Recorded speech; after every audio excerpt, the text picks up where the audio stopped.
Hi, everybody. We're so glad you could join us tonight. My name is Charlene Margot, and I'm co-founder of nonprofit The Parent Venture.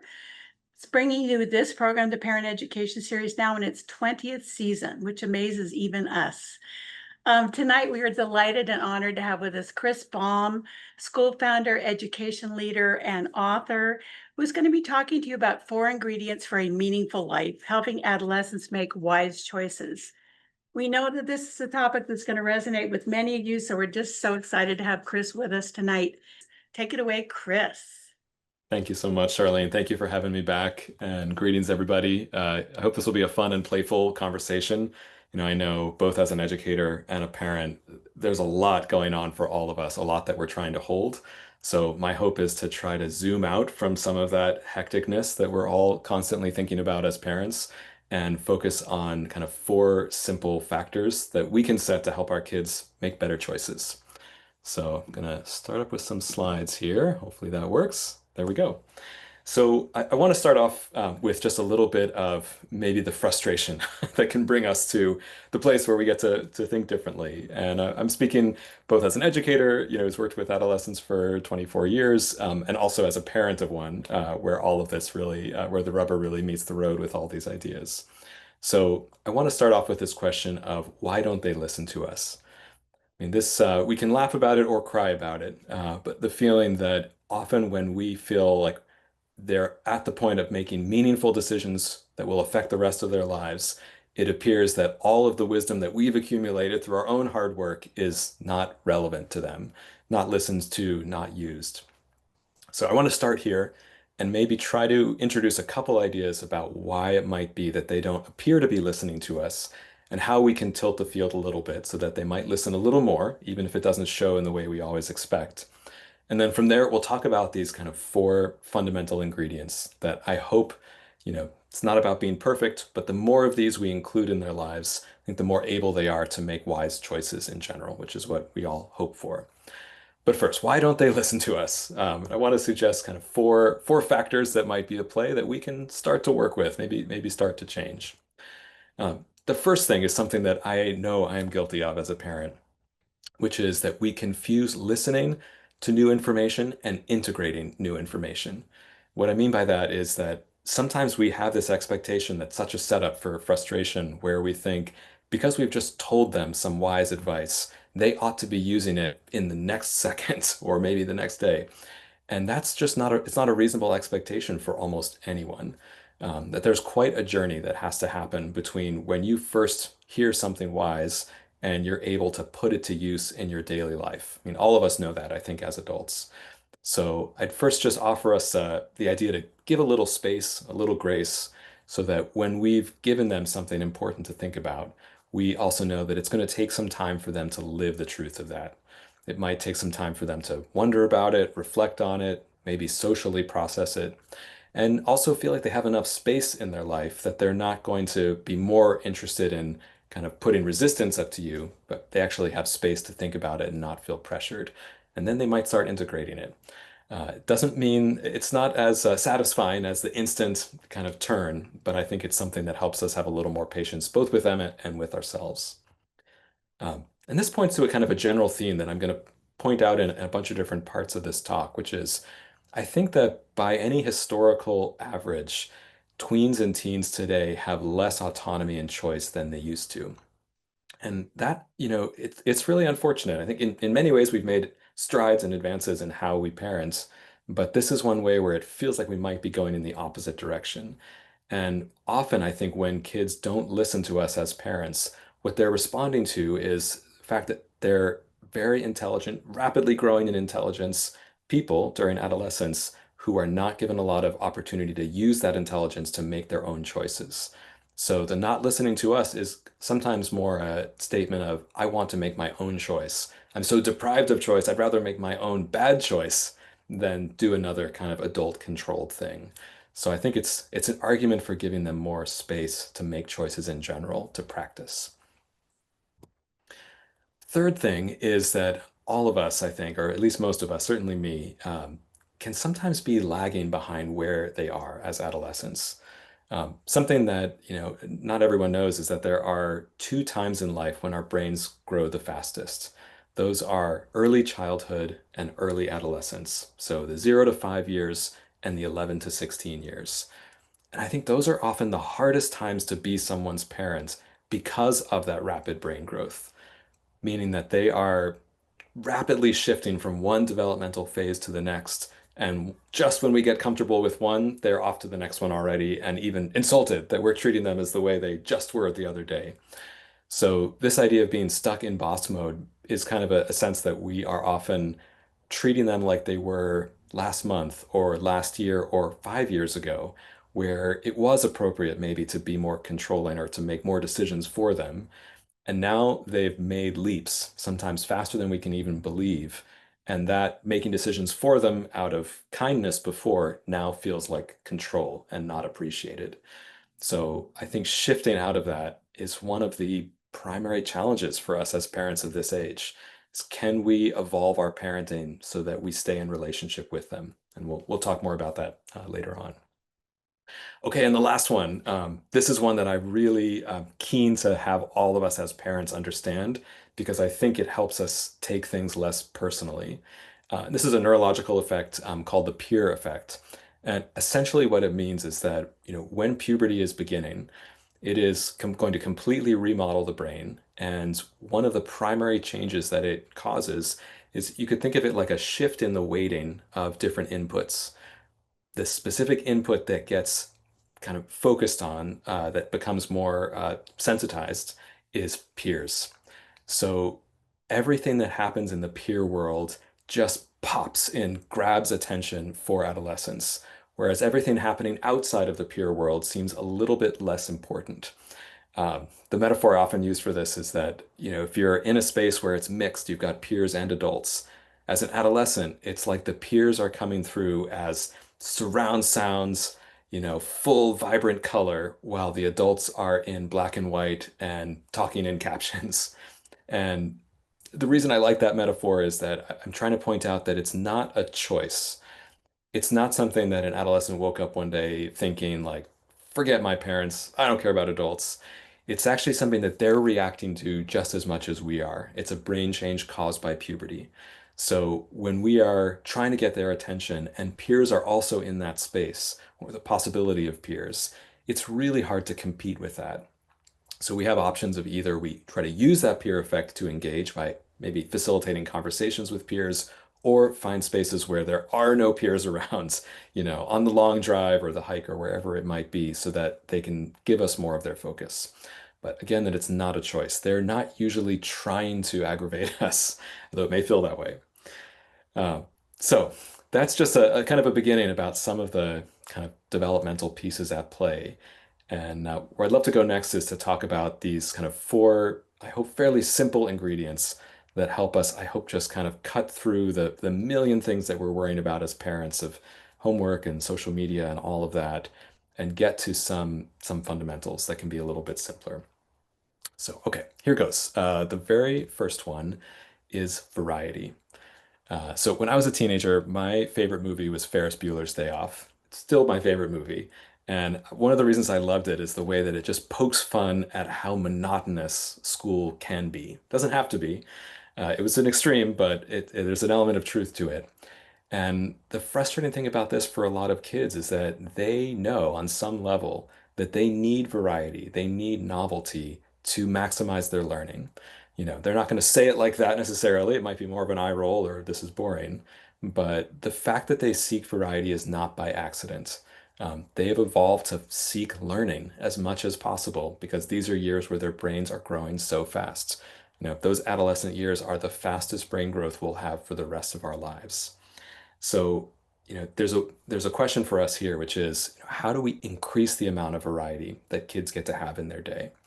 And one way to kind of help frame this is to think of adolescents as identity scientists, where they need to run lots of experiments. So they need variety so they can see how they show up in different spaces around different people, and that way gradually tinker toward what is authentic to them. Authentic meaning it's the kind of thing they would do and love even if no one else said it was cool. And it takes work to figure out what that is and to be confident enough to bring it into a social space where it will be judged. So a lot of the idea behind this is offer them variety so they can be better experimenters, can find their way toward what they truly love, where they feel most at home. And probably that authentic self is also where their power is. That's where they will figure out something that they can contribute to the world as they're older. So here are a couple thoughts on how we can kind of increase their variety in their lives. And by the way, this is not an exhaustive list in any way. This is just to kind of stir up some ideas for what this could look like. Okay, so the first one is mentors. And I guess the point I want to make with this is that a lot of adolescents, the only adults that they spend time with are adults who are either related to them or paid to help them, meaning a teacher. And that's wonderful, but they know that those adults are subjective. They know that we have our biases. Hopefully, they know that we love them no matter what. Uh, and they are seeking something that represents the bigger world that's more objective. Someone who is going to not, love them just because they're related to them, but someone they might want to impress, someone that's going to cause them to bring more of themselves out. So I think a wonderful form of variety is to find mentors who are not related, not paid to be mentors, but people who represent the kind of quote unquote real world. We may think that we represent the real world, but we're very, very subjective, and our adolescents are more than smart enough to know it. So that's the first one. The second one is a variety of learning styles. I think one of the tragedies might be not too strong of a word of how a lot of schools are designed is that they so privilege one learning style that kids who don't happen to have that learning style conclude that they are not smart. And that's tragic to me because everyone has brilliance, and it's a question of whether the environment allows them to see it. So one thing we can do as parents or as educators is to give them a variety of different styles of learning so they can find what works for them. Because their school may not be it. It's a bit of a kind of luck thing, whether your school happens to match your learning style. So that might look like trying experiences with tutors, online learning, doing projects, not just limited to academic learning here, and then helping them reflect, which we'll talk about in a minute, about what is working for them. Adolescents are really good at that kind of question of being invited to self-reflection, so they will start to notice and then they can start to advocate. Okay, third one is variety of friend groups. So, a tricky thing with adolescents is that they're very focused often on reputation because they're trying to figure out social dynamics based on how their brains have changed. And sometimes a reputation or a story about you gets stuck and you can't shake it off. And sometimes, even kids have really changed from the person they were when that reputation started end up kind of playing to the old reputation because they fear they might get made fun of for being different. So, a way that we can help as parents is to give them access to different friend groups where that reputation doesn't necessarily follow them. So, it's not just the same old kids from school, but it's kids who are doing, a martial art, or maybe it's a summer camp. As much as you can get to a wholly different friend group, it helps them again just accelerate their learning. They can be better identity scientists that way. Okay, and last but not least is giving them variety in culture and family systems. For me, one of the most meaningful experiences I had as an adolescent was when my family hosted an exchange student from France. That was so cool. I had never really had much of a window into other cultures and families and just ways of living. I think this is another way where sometimes, we get into our routines as our kids are younger. We sometimes forget how much they're capable of understanding as they get into middle and high school. So this is an opportunity, whether it's being able to study abroad, host an exchange student, even just experience different cultures that are within our own community. So, okay, I'm gonna take a breath there, inviting questions also throughout to please pop into the Q&A. Oh, and I see one here. I'm going to just weave this one in. So, question saying, why do you think parents are not updating their systems? Yeah, okay, great question. So this is, let me answer this one. This will also come up in a later slide. There's an effect, a neurological effect called the anchoring effect. And it means that when, we tend to, it means that we value early information more than the information we receive after. partly because later information we compare to that first impression of someone and we keep kind of reinforcing the first impression. So the trick is for us as parents, looking at our kids, say you have a 13-year-old in front of you, all of your information about them is in the past. And you have this huge amount of experience of how they were when they were 3 and 8 and at totally different levels. So when that 13-year-old is asking to do something that, maybe is a new edge for them or asking for more autonomy, whatever it might be, we are inevitably lagging a little bit, likely to be seeing them as younger than they are. And that is often a great way to piss them off, frankly, where they feel like that is, it's not usually seen as endearing. I think it's seen as we don't trust them.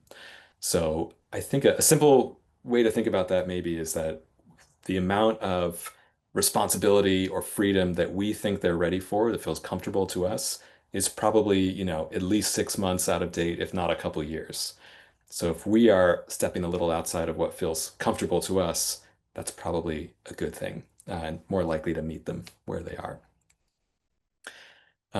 Okay, another question come up around, I can't think of an unpaid mentor outside of family, and they are. Yeah, so a great question, how to find mentors. One way that I've had success for students is finding them through apprenticeships, which can sound like a big thing, a complex thing to create, but it can be as simple as saying, if you're really curious about a certain job, say, is there anyone in my broad social network of neighbors and friends and coworkers who knows anyone who has that job, who would just let a really interested kid see into their world?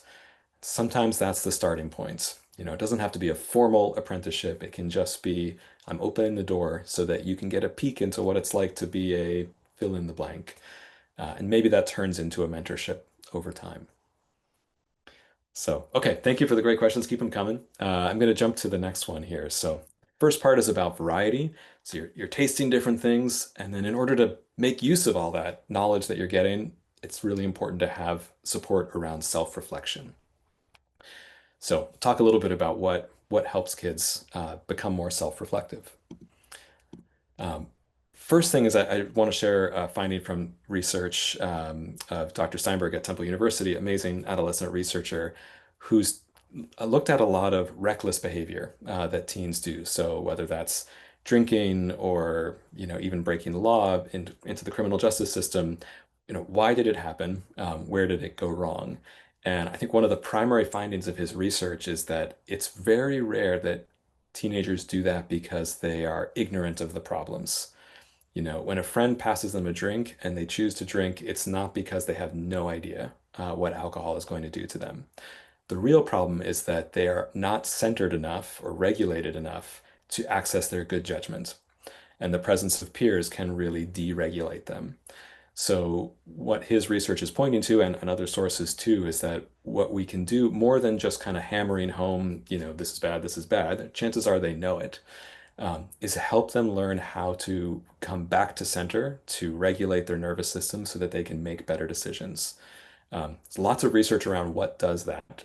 Some of the findings are around mindfulness, around complex athletics, so kind of team sports and things like that, where people have to manage a game and their bodies. And maybe, some of the best research I think is around the idea of co-regulation, that when someone has a young nervous system, they lean on other nervous systems in order to figure out how to get back to a regulated place, meaning that they lean on us. So when they are wildly dysregulated and super frustrated or stressed or angry, how can we keep ourselves centered, keep building our own tools for that, so that they can kind of like hitch a ride almost on our nervous system and gradually figure out how they come back to center in the hopes that they are able to use that skill when they get a peer influence that's not the most positive. So that's one. Bonus of that is that we get to work on ourselves as part of it, which not always what we want to be forced to do, but probably helpful for all of us. The second one is about time. And man, we could have a whole conversation only about time because I think a real challenge for a lot of adolescents, and frankly for us as adults, is that we are too rushed. And for various reasons bigger than we have space to talk about here, we have ended up in an often pretty frenetic life. And for a lot of adolescents, their days are packed. almost every waking minute of their day packed with either an activity they need to be at or work they need to do for the next one. That works against self-reflection. I mean, in really obvious ways, just not having time to sit back and stare out the window or write in your journal or call a friend where you're processing something socially that helps you reflect on it. Kids and we need unhurried time. And I know it's a privilege to even think about that. But the more we step toward it, the more we give them space to kind of glean what they can from a day. If the day is packed, they don't get to suck all of the kind of insights out of it. They're just on to the next thing. When the day has space, they get to notice things and they learn faster. And so do we. Okay, and the last one is for this part, I want to introduce this framework called model, mentor, mirror. And essentially, these are kind of three types of roles that we can, three ways that we can help them develop a new behavior. So let's take, reflection, or even more specifically, maybe journaling as an example. So the first thing might be that we are modeling it ourselves. So how are we taking time to reflect, notice, discuss, maybe journal about whatever works for you, to just think about how things are going in our lives? I know families where they have different playful ways to put that into a dinner table conversation. Or it might just be noticing that, your parent is writing in their journal right now or is reflecting on something in the day in the presence of the kids. That's modeling. Mentoring means kind of, in this sense, being willing to lovingly challenge someone and suggest something. It could be as simple as handing them a really cool journal and letting them know, like, if they want to keep a diary, that's cool, and you will keep it always private. Maybe you have one of your own that you can share. And then mirroring means noticing, kind of reflecting back to them what you see, which is kind of a way of helping them calibrate. You can think of adolescents as people who have just turned on this really powerful social radar. And that's one of the things puberty does. And they're picking up all of this information about what's happening in the world around them that they never noticed before, like hierarchy and the way judgments happen socially and who's included and who's excluded. It really helps when you're getting that just massive amount of information to calibrate with someone who also has a social radar, like us, but has more practice using it. So this can't be telling them what to do, but it can be noticing, like, I notice when you're hanging out with this friends, like, you just seem really happy. You just come back in a great mood every time. That's just helping them calibrate. It's like, oh yeah, I do. And that's helping them use that radar better. And occasionally we can slip in the opposite. I notice you always seem kind of stressed or not like yourself around this other friend. And those are ways also we're just promoting, kind of prompting reflection, hopefully in a way that doesn't feel like it demands, just an occasional notice, mostly positive. So pause there for a breath. So that's the second piece around how to help them reflect, which is something I think adolescents are naturally so good at doing because they're changing so fast. Uh, these are humans who are on a wild rocket ride of puberty, totally changing their brains. They are trying to figure out what's going on. So the invitation and the space to do that, I think, is usually appreciated. Okay, I'm going to go on to the third portion here. So we talked a bit just now about variety and reflection. So you're tasting different things, and now maybe you've got the space to notice what's really working for you. So the third kind of natural next part of that is the ability to do something about it. So maybe I'm noticing that, hanging out with these friends or this activity is where I feel most myself, and I want to spend more time doing that. So now, how do I get the ability or the control over my life to actually do that? So that's the sense of agency. So I guess maybe first point I'll bring up here, which I mentioned a little bit earlier, is that it seems like generationally, this generation of kids has less autonomy than past generations. And some researchers, like Dr. Peter Gray, have found that there appears to be a correlation, not a causation, but a correlation between teenagers who have a lower amount of autonomy appear to also have a higher degree of mood disorders like anxiety or depression. So again, it's not causally proven, but it's an intriguing kind of leading finding, I think, that kids who don't have much ability to feel control over their lives are more likely to have anxiety or depression. And I think if we think about it for a sec, that just seems obvious, perhaps, that if we didn't feel like we have any control over our day, that it's highly structured by someone else, and that would be frustrating. It is frustrating when we have days like that.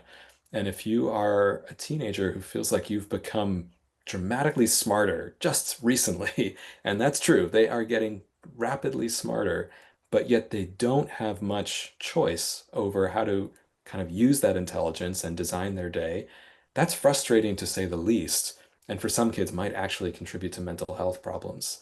So I say that not to scare us, but just to point out that there's a broader need at play here.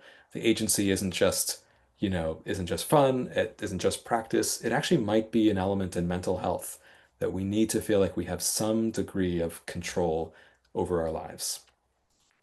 So, a brief side note that will connect with this next point here is talking about video games for a second. So, the whole other talk, we won't go too deep into it here, but it's an interesting question about why video games are so good at getting kids' attention. And I think part of it is about this element of control and choice. So, you can think of video games in many ways are like an ideal, purified form of competition, which is a need most kids have to experience.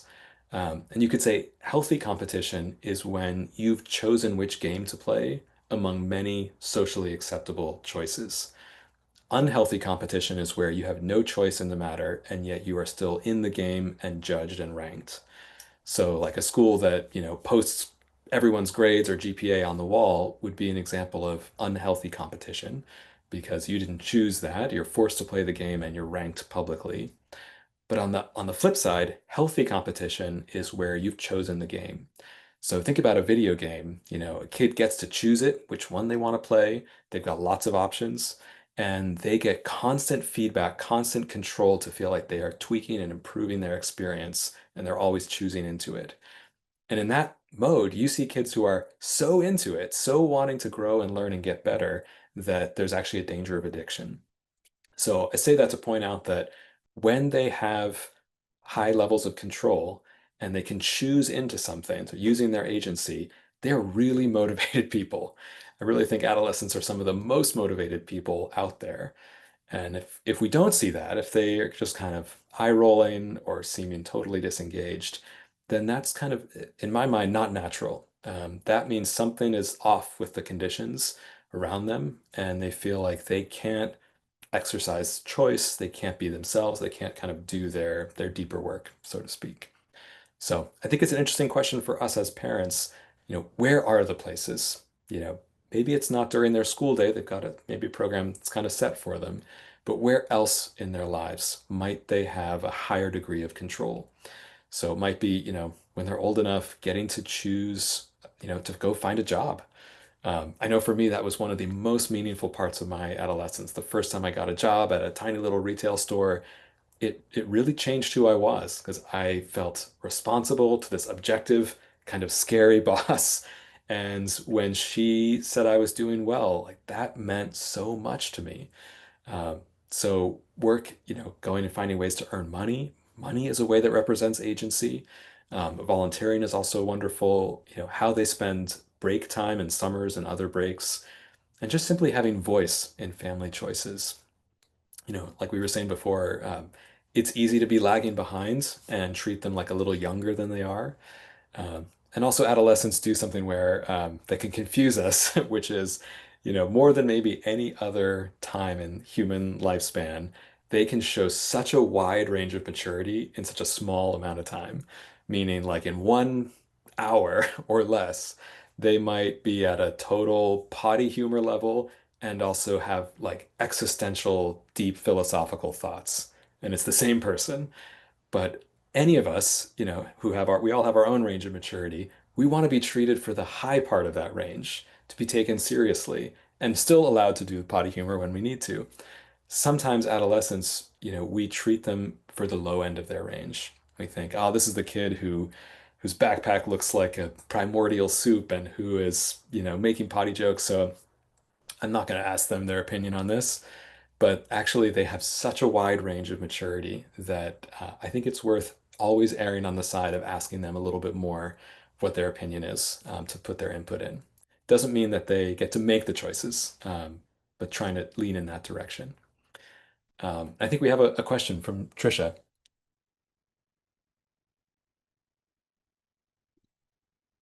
Let's see. Um, okay, maybe I'm not sure if that's going to come through the Q&A later.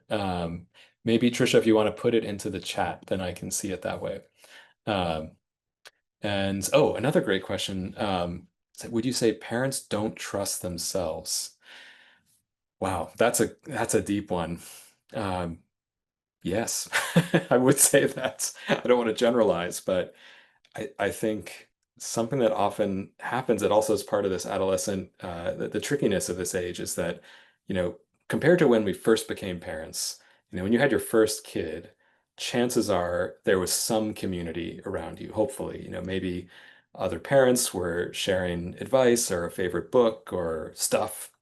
And there's at least a little bit, and maybe for some of us, a lot of community that comes up around first becoming a parent and figuring out what are those developmental stages and why is my 2-year-old saying no to everything? Like we are given some support often around that. But when you fast forward to adolescence, which is the other super high brain growth time in life, often we don't have those supports as much. There aren't as many books out there about developmental stages for adolescence, and maybe some of our parent to parent connections aren't as strong as they could be.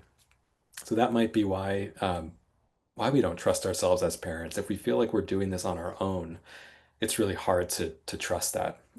When we feel accompanied by other parents, I think it's night and day difference. So, okay, I'm going to go to the last section of this. I know we just have about 10 minutes. So, just covered agency. And the last part is the social field, which means how all of these different changes and experiences are made sense of in relationship. And before I dive into this, I cannot resist sharing one of my favorite quotes of all time, the amazing poet Rumi, writing centuries ago, who said, "Out beyond ideas of wrongdoing and right doing, there is a field. I'll meet you there." I find that so profound, it almost brings me to tears the thousandth time I've read it. So I just think as parents, often we feel a lot of pressure to morally guide our kids, to be approving or disapproving of everything they're doing. And sometimes they just need us to meet them in that proverbial field where we are just accompanying them on their journey and not trying to shape every step of it. There's a lot of good shaping we can do, but I think sometimes we're so caught up in that and so busy that we don't simply just meet them and just witness them as they are transforming.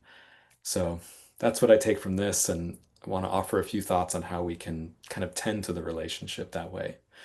And I guess the bigger picture here is that I think a lot of parents assume that the relationship is going to crash and burn to some level as they get into their teenage years. And I don't think that is how it has to be. It will go through hard times. They will renegotiate a lot of the rules, often in ways that are blunt or aggressive. They will individuate and focus more on peers, but I don't think we have to have a ruined relationship in any way.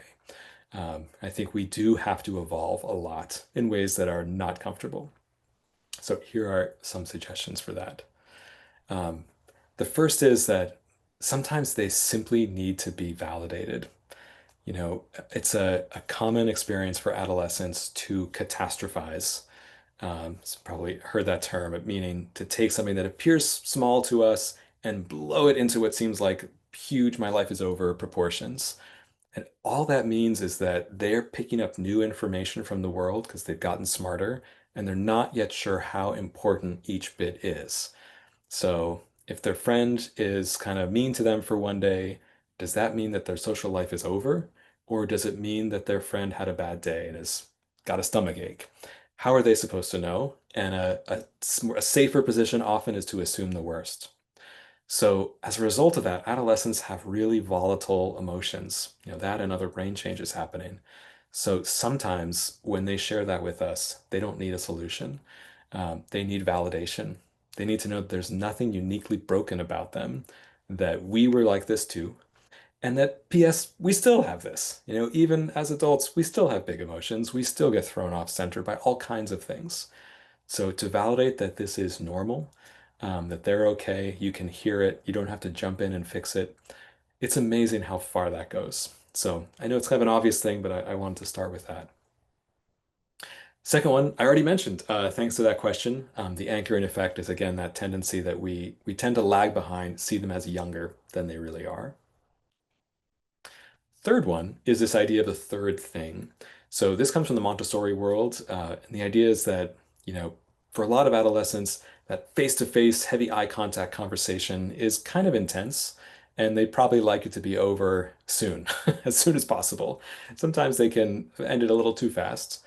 Part of that is that their brains are changing and they're able to read emotions in our face, wonder what we're really thinking, notice body language, maybe fear that they're leaking out their own emotions. So instead of having face-to-face conversations, to find ways to be side by side where you have a shared point of focus. That's the third thing. So that's, doing a puzzle together, watching a show together, going to a baseball game, in places where it's not going to be as awkward to have silence, and you're simply sharing space together. Hikes, sometimes long drives, can't get out of the car, we're stuck here. So sometimes conversations come up there that won't happen in other spaces. Okay, and the last thing is actually the topic of a whole other talk the last time I was here with Parent Venture about how to have better conversations. So I'll just share a few nuggets from a whole hour-long conversation about this that you can find in their library. But the idea is that we get stuck on some low-quality questions.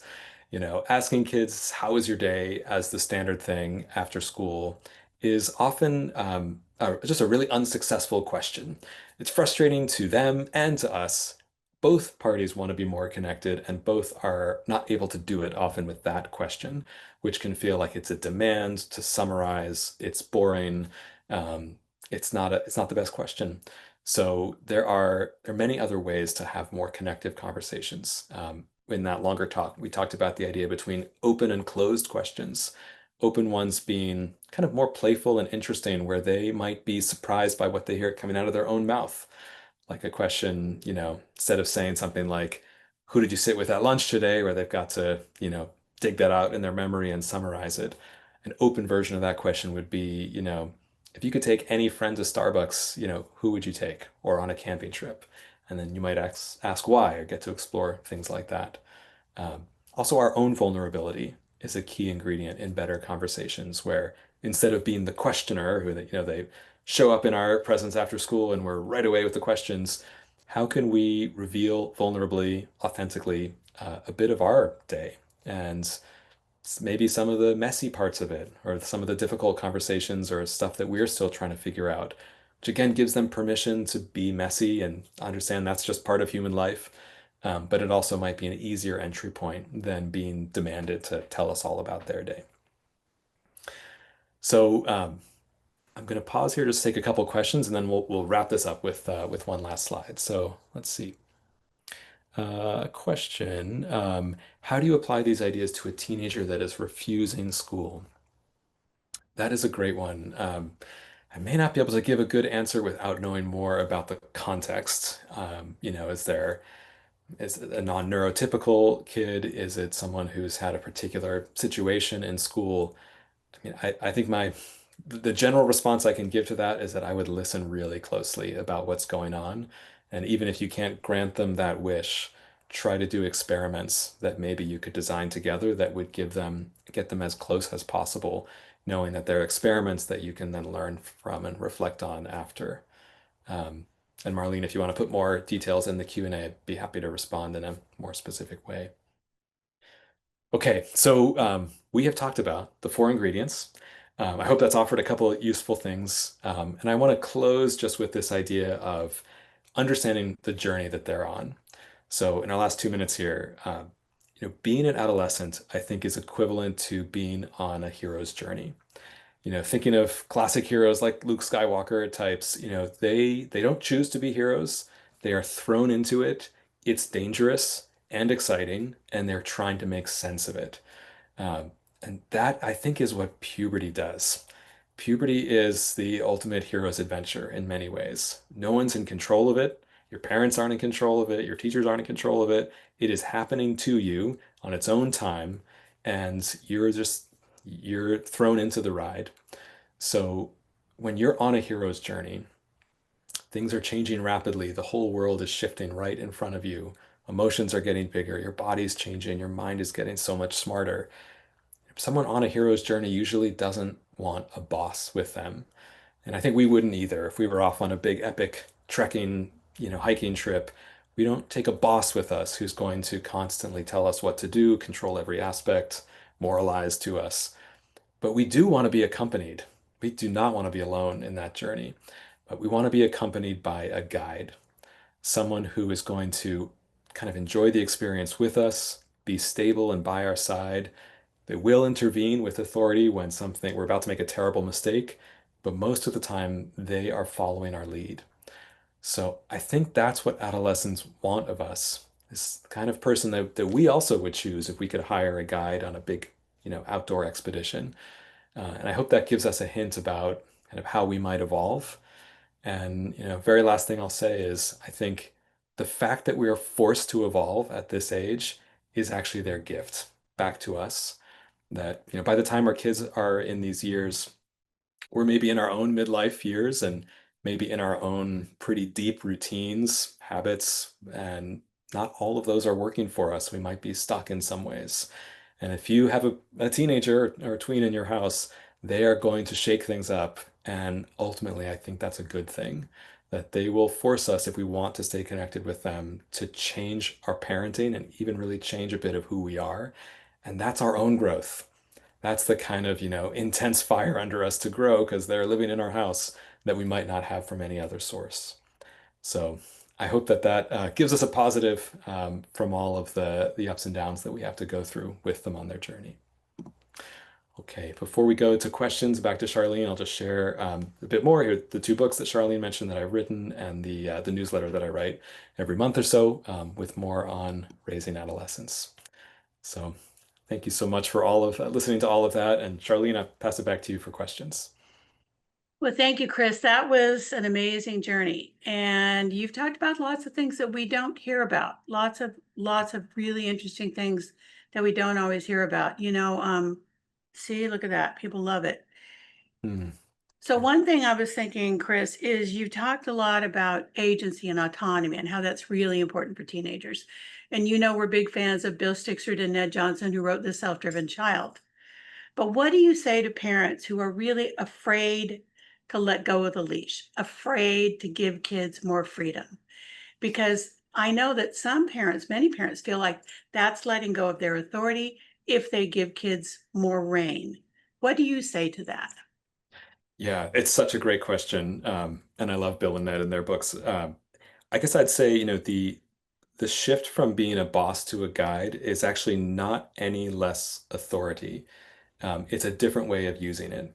So, back to that metaphor, if you hire a guide who's an outdoor expert to go with you on a big trip, you want them to have authority for sure. You want them to tell you if you're about to walk off a cliff. You want them to guide you not to eat those berries. But you don't need them to be your boss. You Mhm. still rely on them. So I think for us as parents shifting that way, it's no less authority. It is a different style. And it doesn't have to be an all or nothing switch. I think sometimes we think, okay, great, I'm going to be totally hands off and fine, you learn on your own. That's not what I'm talking about. Talking about taking steps with them. So we're going to step one step out of our comfort zone and give them a little bit more responsibility, freedom, and frame it as an experiment. Say, okay, maybe it's, you want to walk to school on your own, and before we drove you there, okay, so I'll go with you the first time. We'll try it for a week and we'll see how it goes. And we'll reflect and we'll decide if we want to keep doing it. You always have the right to put that experimental frame around it, and that gives you more freedom of choice, I think. Yeah, it's like I'm saying to my daughter who has a brand new baby, you got to put yourself in the baby's perspective. They don't ever want to be put down. Teenagers, we send them to school. They've got 7 or 8 periods a day where people are telling them what to do, and then they go home from work and they've got homework. I mean, really, what about that sounds fun? Exactly. Well said. I agree with you completely. I mean, right? So the more I think as parents we can listen, just like you said, Chris, it's so important. And listen, parents, we know everybody's busy. We're all busier and busier. But when your teenager starts to talk, or your teenager starts to talk, do sit down and listen because you just don't know when the next time will be. Exactly.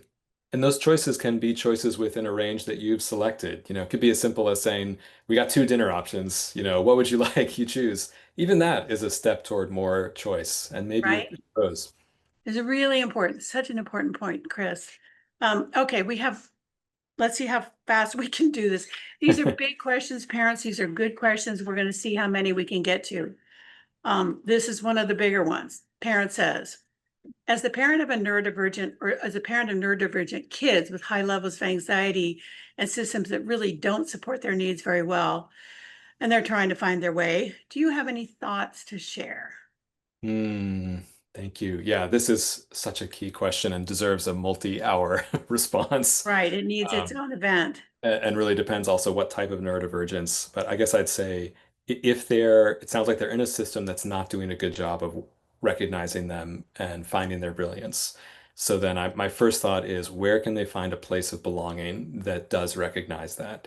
It Mhm. doesn't mean you have to pull them out of school necessarily. It could be that there is a group of other kids with a similar neurodivergence that they get to bond with and feel like, in this group, my neurodivergence is not the most unique thing about me, and I get to bring out other parts of me.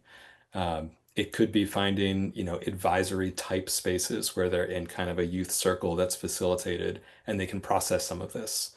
Um, it's not an easy one. It's still most schools are not good at this, but there is, I think, a growing world of other non-school spaces that don't have to necessarily replace school. I think at least if they have one part of their world where they feel belonging, they feel like a worthy person, and that difference is not defining them, that goes a long way to the other parts of their world that aren't as good at seeing them. All right. And there's a question, of course, about social media and the impact of having connected conversations. I will just say, though, that I'm not a huge fan of the no schools at all, no phones at all at school, because I do think for some kids, those connective communities are online and they need them at certain points during the day. So you can comment on whichever part of that you would like, Chris. Yeah, yeah, I'm with you actually. I think that social media it clearly has immense problems, but it's not pure evil. And the idea that it's just, we cut that out and our kids will go back to being amazing, happy, easygoing kids is really, really black and white thinking. It's not realistic. I think it's much more complex than that. And for a lot of kids, social media is, as you said, the place where they find their people or find some kind of validation. But I'd be very careful about it. It's a very powerful place, obviously. So let's see. Oh, the question, this original question was, oh, unconnected conversations. Um, I mean, I will say, I think ideally, I would say I would not give middle schoolers access to social media, but if we're talking about high schoolers, older teens, then sometimes being on social media together is a third thing, where you can watch something together, comment on something together, and it puts you in that side by side position. Sending the funny video or commenting on what's something that's going by that you can both see. Um, and I also think that if it's a kid who's got a full life and they want to unwind and they have permission to use social media, and that's also when you're trying to talk to them, it might be on us to try to find better spaces. That they might really be using that as a way to unwind. A little bit of that is not necessarily harmful, and it's sometimes just frustrating when that's also the time that we're trying to connect. So when else might we connect if that's the case? Indeed, indeed. And at the same time, parents' life goes on without. My daughter is a young adult. She took herself off all social media 6 years ago and never went back. Never went back. Everybody, including her brother, was like, oh, yeah, she'll be back. She doesn't miss it. What she doesn't like is being in a room full of her friends having a gathering and they're all on their phones. And that's one of the saddest things to see with adolescents, where they want to connect and they want to talk about their lives and hear about each other's lives. And one person pulls out a phone, no one else is brave enough sometimes to break through that. And then suddenly all the phones are out. Right. That's a good reason to have phone-free spaces, at least some of the time. Yes. Yes. We're with you on that one, Chris. Okay, here's a question. Really like this question. How does tracking fit in with agency and autonomy? Parent asks, I've been struck by how many parents do that for their own sense of well-being. Full disclosure, I don't track. Interesting. I'm curious, what kind of, is that academic tracking I or think we're talking physical physical? tracking. Okay, yeah. That I even parents will track their kids in college. I don't believe in that, but many people do. Yeah, that's interesting. I had not realized parents were doing that in college, but I Yeah, guess I shouldn't yeah. be surprised. Yeah, I personally I think that it's okay to do that for especially for younger kids. It's just my personal opinion. I'm not referencing any research here. If that's the way that you in, transparent conversation with them can grant them the next level of autonomy. Say, I'm comfortable with this if I can also, have the GPS on your phone or a watch or something like that. I think Mhm. that it's not a crazy thing to suggest if it helps you grant that. And of course, it depends so much on where you live, I think, and how safe it is and how known that kid is to people who might help around them. But There are some teens and college students who like it. They feel safer, but you really have to know your kid, right? And one yeah, thing I think parents, really good advice, Devorah Heitner taught me this many years ago. If you're going to track your kid or their phone or their car, tell them. Because if you find something and they don't know, then what do you do? exactly. I think that's true with all tracking too. If you're monitoring their phone, I really would argue for that being fully transparent, 100%. Yeah, I believe that's really important. And also, asking a 3 or 4 year old if they can have their picture taken. We do it all the time to kids, but that's an agency piece. I agree. I agree. Oh, and that's a hard one too. I In know, bed I with like know, I a know. million pictures. All right, here, we're gonna test your developmental psych background here. Okay, here we go. Chris. Small question. What do I do about a teenager who won't go to bed on time? Oh, yeah. Okay, there's a whole section actually in my first book about that. And there Yeah? are people who've written, like Lisa Lewis, amazing author, researcher on sleep. Um, I think that there is a whole world of sleep hygiene research about how we can cue our bodies to go to shift our normal circadian rhythms. Also think there is a ton of research about adolescents going to bed later is a brain change, and you can track the average bedtime across the human lifespan.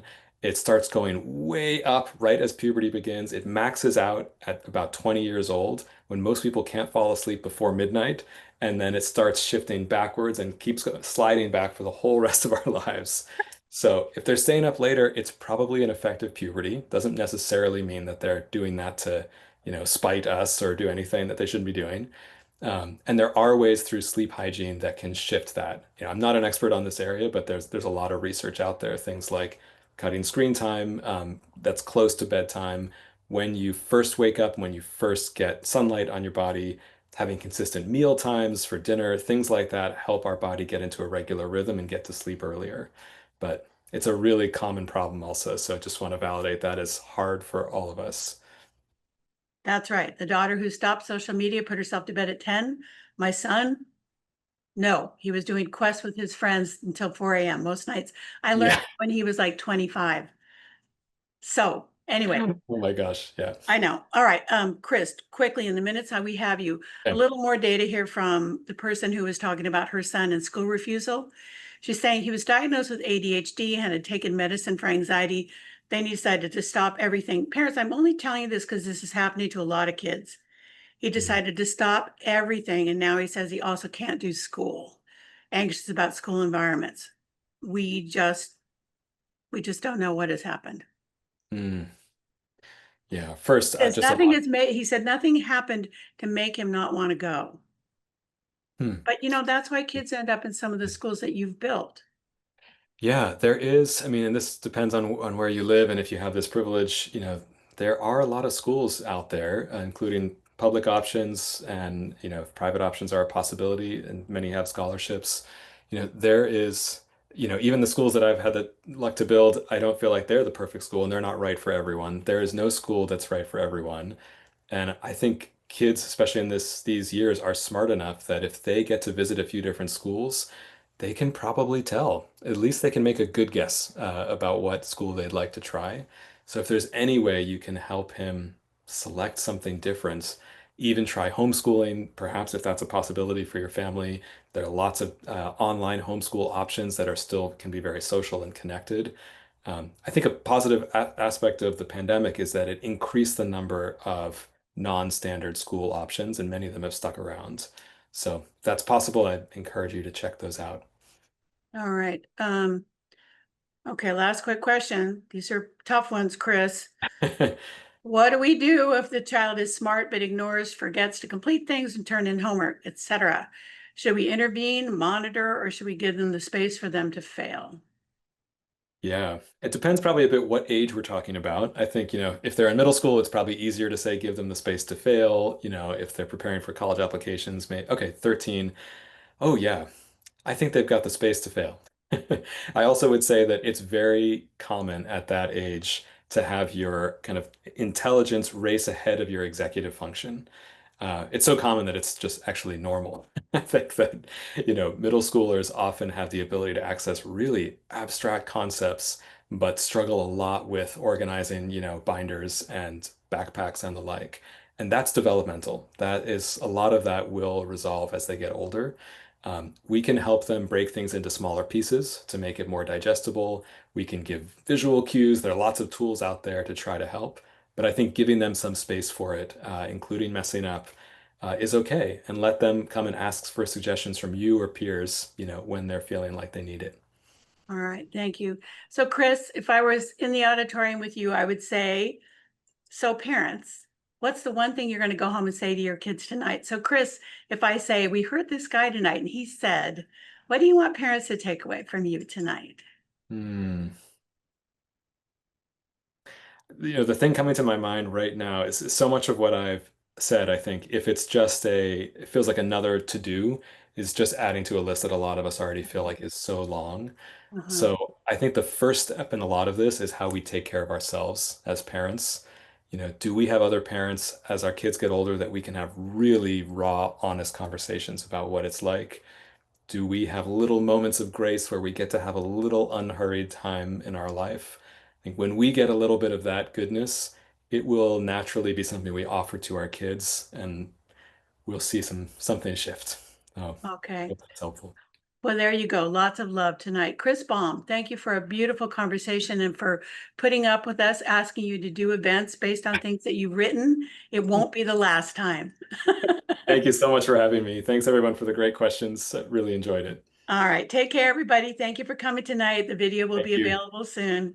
Thanks, everybody. Thank you, Good night. Chris. Bye for now.